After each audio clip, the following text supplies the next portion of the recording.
pronunciou a bênção de ação de graças, partiu e o deu a seus discípulos, dizendo: Tomai todos e comei, isto é o meu corpo que será entregue por vós.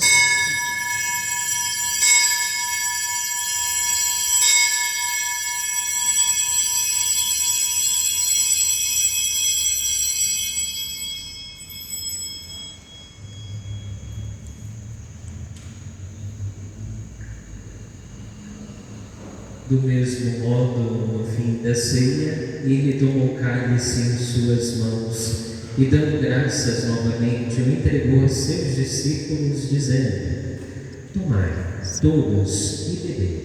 Este é o cálice do meu sangue, o sangue da nova e eterna aliança, que será derramado por vós e por todos, para a remissão dos pecados. Fazei isto em memória de mim.